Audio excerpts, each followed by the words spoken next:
Dunchbags, what's going on? It's Landon Remixes here, and it is time for a review of this sophomore album from Black Tiger Sex Machine, aka BTSM, New Worlds. BTSM is an electro house and bass music production trio based out of Canada. They've been a pretty recognizable name in the world of electro house since 2011, but they've kind of been creeping their way into the bass head audience more recently. They also head the KANNIABLEN label, a record label whose artists I've actually been very impressed with as of late, especially Apache, Electric, and Dabin. Although I personally don't really have that rich of a history with BTSM, I really only started following them in 2014 thanks to their heavily marketed single On the Run. Some of you might actually remember me being severely disappointed by the trio's 2016 debut album Welcome to Our Church, which actually ended up having a spot in my top 10 worst albums and EPs of 2016. Following that particular year-end countdown, I don't think I actually revisited the album until recently leading up to New Worlds. Honestly, for the life of me, I could not remember why I disliked Welcome to Our Church so much, even after I rewatched my review of that album. Revisiting the album more recently though,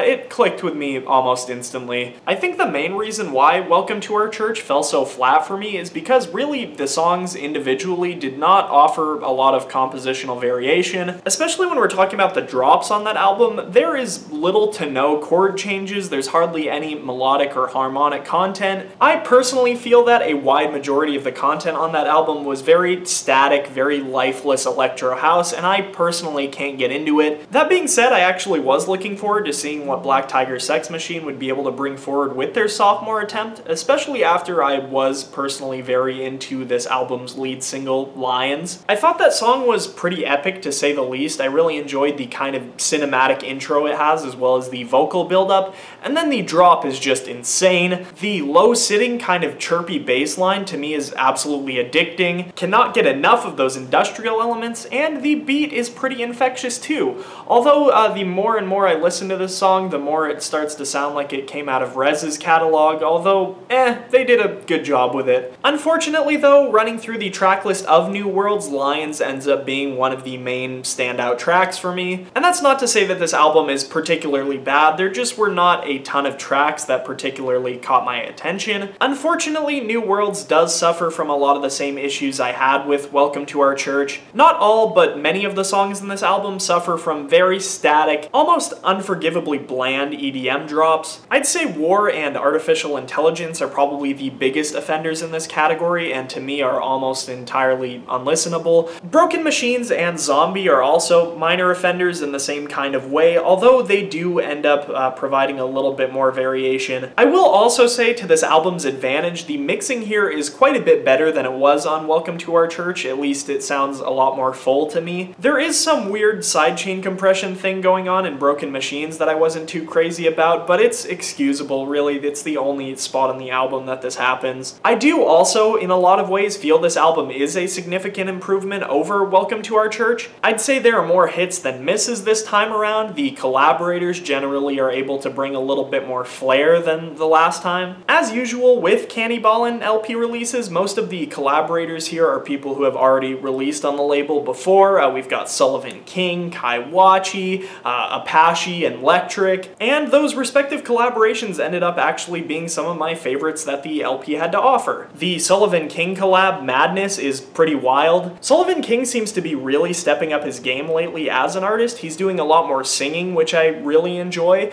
instead of just doing, you know, guitar and one-liner screaming phrases before the drops. He did vocals, both singing and screaming on this song, as well as the guitar and possibly some production work too, and the whole thing actually rounds out pretty nicely. I think Black Tiger Sex Machine and Sullivan King have a lot of synergy between them, and I'd really like to see them work together more in the future. I also did quite enjoy the song Rebels. I think there's an interesting dichotomy between this really aggressive verse and a more minimal leaning drop, even though the second half sounds like something out of Snail's catalog. The MC vocals might actually be my favorite thing about this song, although I'm having a really difficult time figuring out how to pronounce it. I think it's Macintage, although I could be totally wrong about that. The collaboration with Apache, Replicants, is very clearly some kind of tribute to the music of the original Blade Runner. It actually pulls off that dark, dystopian atmosphere really nicely on this song, being driven by those kind of cinematic orchestral elements that really fueled Apache's Requiem EP that I loved. And I think the drops too do a pretty good job of kind of translating that reckless dystopian sound,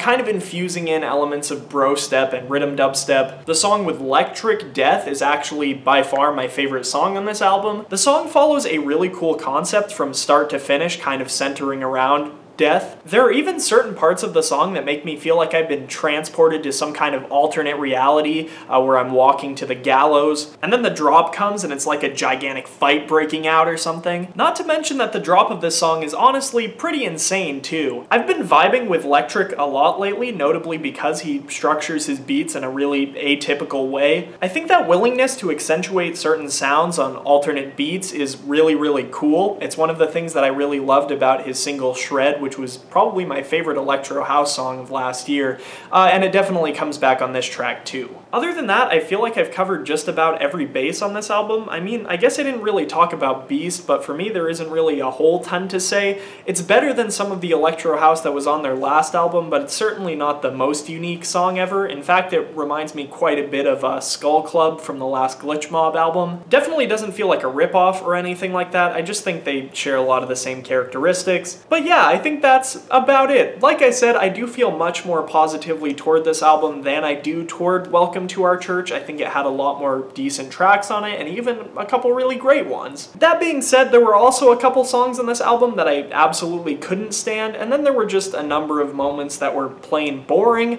I am feeling like perfectly middle of the road to this album. I don't necessarily love it, I don't necessarily hate it. There's a lot of good, there's a lot of bad, and a lot of meh. So for Black Tiger Sex Machine's New Worlds, I am feeling a solid 5 out of 10.